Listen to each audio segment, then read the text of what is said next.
We'll be doing the getting started with breadboarding, so it'll be a really basic overview, and afterwards we'll have plenty of time for questions, or if you have some projects you are already thinking about, go ahead and talk about those as well. Maybe some good formats for prototyping and how to get those on a circuit board. So let's roll into it.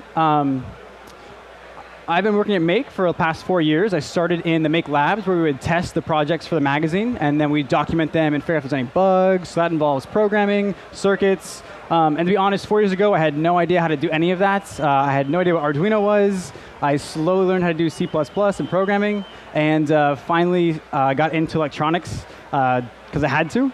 I'm a mechanical engineer by training, and so the way that I go about circuits is sort of how to interface sensors with motors and basic electronics to basically get things to move and have motion. So one example I love is my CNC machine, which I built using some hardware components that you basically assemble onto a small mill, and then you add the motors and the motor drivers and use some programming, and eventually it machines parts on its own.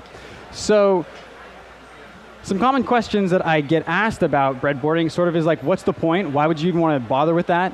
Basically, once people learn how to solder, all you want to do is just get your circuit, you see it online, you want to build it, you get your components, and just start soldering. And what happens, for me at least, is I always botch it up. So for me, breadboarding is essential. Additionally, how does it work? What is the breadboard? What is behind the plastic facade? How do you wire it up? What are the nuances of it? We'll kind of go into that.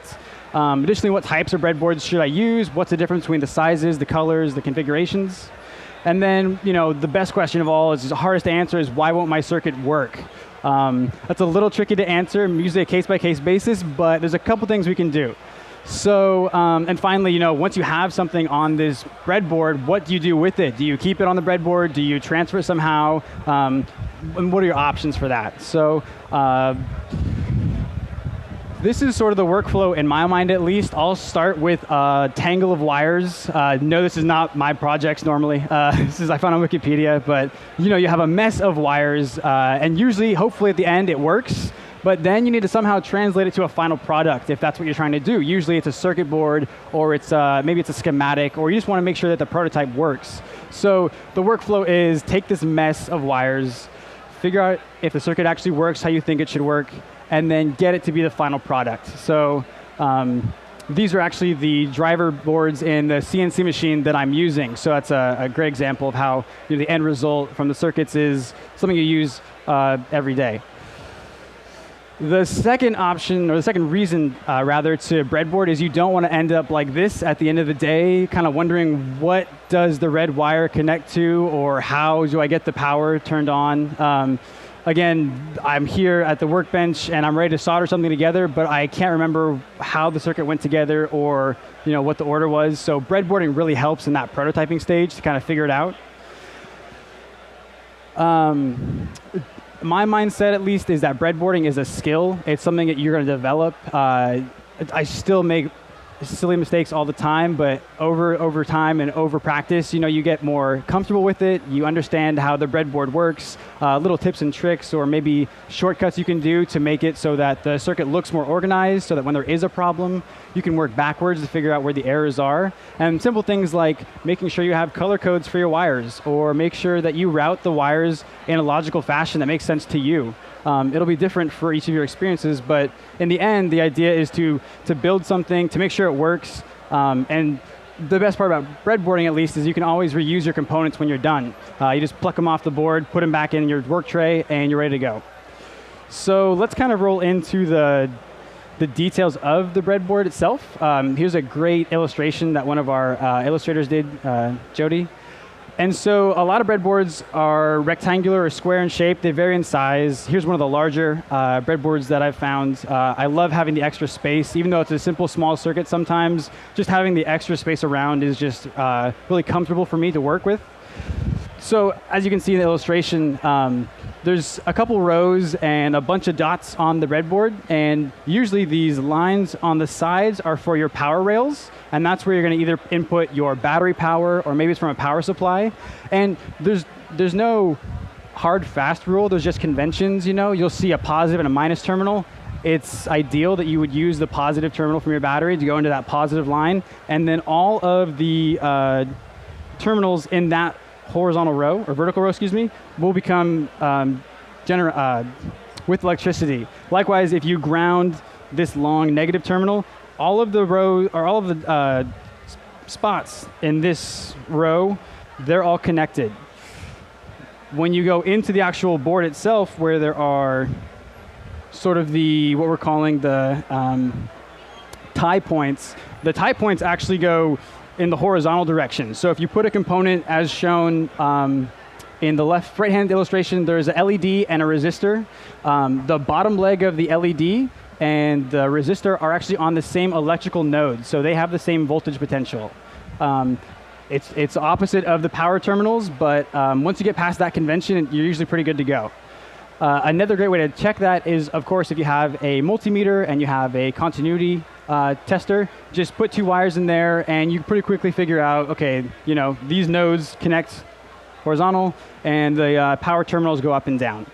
So once we kind of get that taken care of, you can start to do some things with integrated circuits, microchips, and whatnot. And you'll see, if you look in the illustration or on the boards, there's these deep ridges, these trenches, and those are physical separations. So, this left-hand side of the board and the right-hand side of the board, they're physically separated by that trench. So there's no connections, there's no contacts, and what that allows you to do is you can put a chip kind of like in the bottom left-hand corner, and that straddles that trench. So all of those pins are on their own separate nodes, and there's no electrical connection between them. We'll kind of go on to, again, there's the grounding bus and the tie points, better illustration, and then the power bus. And then again, top right-hand corner, in the grayed out area, those are all connected together. One way that you connect components with your breadboard is either with other components like resistors, capacitors, or jumper wires.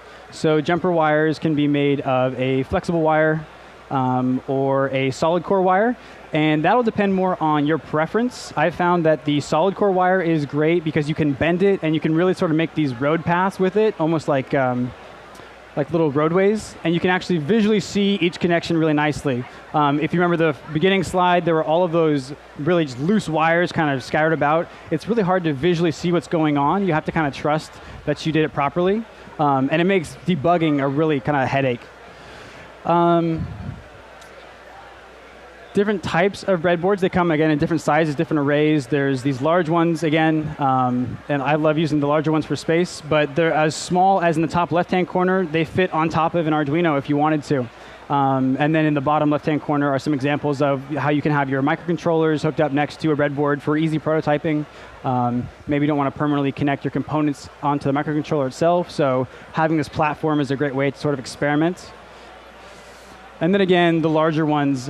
In this picture, we didn't have these because of traveling reasons, but on the left-hand corner, there's the black, yellow, red, and green terminals, and those are great if you have large external power supplies. They're actually screw terminals, so you take some wire strippers, cut off some of the wire from the power supply, you thread them into those connections, and then you can actually jump wires from those connections onto your breadboard. And it's a really nice way to kind of spread or dissipate the power. So if you want, one side of the board to have 15 volts and the other side to have 5 volts, you can do that using different colors, your different sequences, and so on.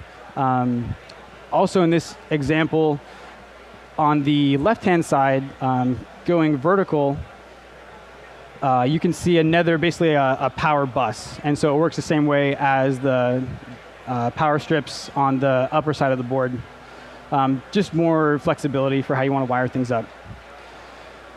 As I mentioned, the jumper wires, I honestly prefer the stranded because they're easier to work with, but they do make a bigger mess. And then a great thing to know is that the solid core is usually 22 gauge. That's a really easy gauge to use. You can make your own jumper wires, or you can buy them in packs like this in the maker shed or whatnot for probably like around $10. They come color coded. They're cut to certain lengths, so they're really easy just to kind of fit in between the components.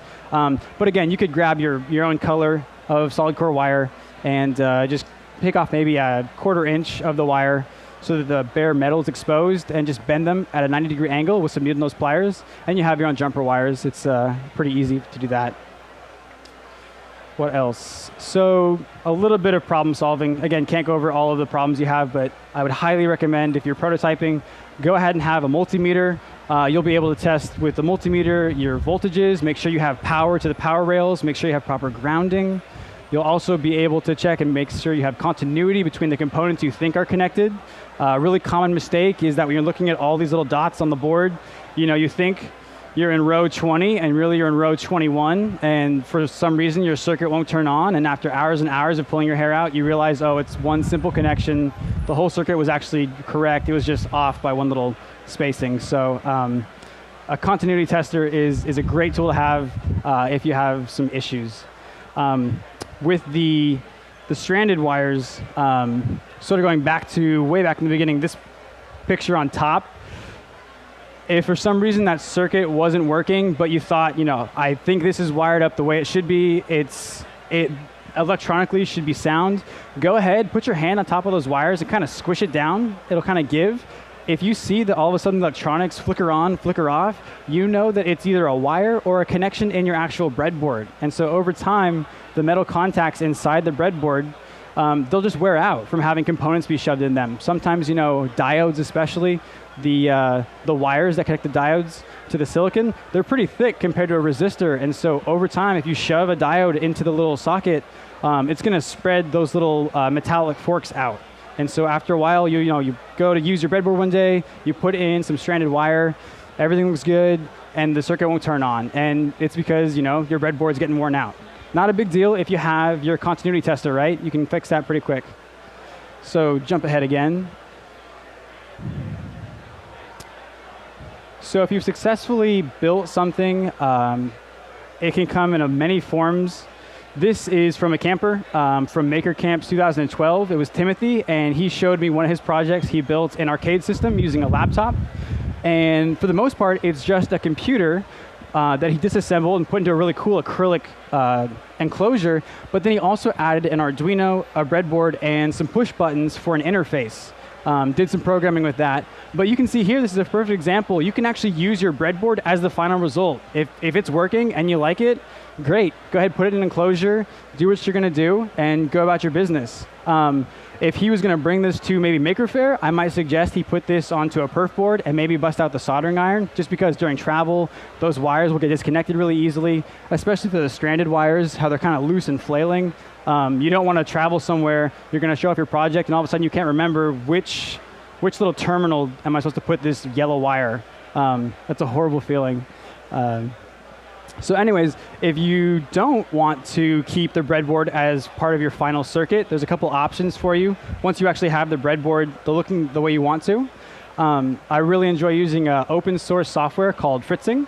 And Fritzing is sort of like an electronic workbench, if you will. You can actually physically see all your connections on a digital breadboard. You can do big breadboards, small breadboards. It's all in the software package. It's all free, open source. And you can put your components in place. You can also use this before you start the prototyping process. I found this really helpful for color coding, picking out where the LEDs are going to go, making sure that I have enough space on my board to fit all the components I'm going to need. And then, once you get the picture on the screen looking like the breadboard you have in physical space, you can go to the next step if you want, and you can actually go from a schematic all the way down to a PCB layout. And maybe that's something you want to eventually look into, is how to etch your own PC boards, or maybe how to machine your own PC boards using a CNC machine or a fabrication lab. And so this software is great for all of these things, and just simply seeing, do I have enough space on the breadboard to fit, all my ICs, my resistors, my LEDs, and the wires. So that sort of sums up my presentation. Again, I'll be over in the back, if you haven't seen it, at the Make HQ tent, talking about microcontrollers, and would love to talk more about breadboarding if you have any questions, or if you want to open the floor up, we could talk about if you guys have specific questions about projects you're working on, how are you going to mount them and how are you going to work on them. So either way, I'm open to questions. Sure.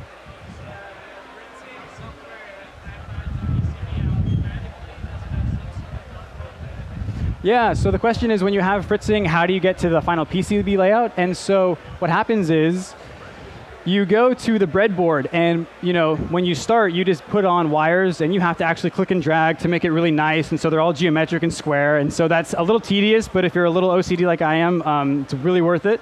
Once you have this, you then go over to a second tab, and the tab actually just sort of plops everything in the middle, and it's really tricky at first because it's all overlapping. You can't see. The wires aren't color-coded anymore. It's more like a textbook schematic.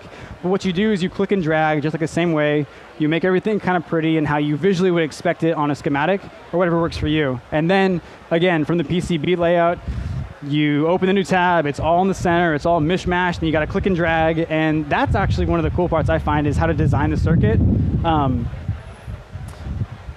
And you could spend hours making a pretty circuit, making a well-designed circuit. That's a whole other topic, but yeah. And it's a Mac and Windows-based. I don't know about Linux, but yeah, I would highly recommend it. Just check it out.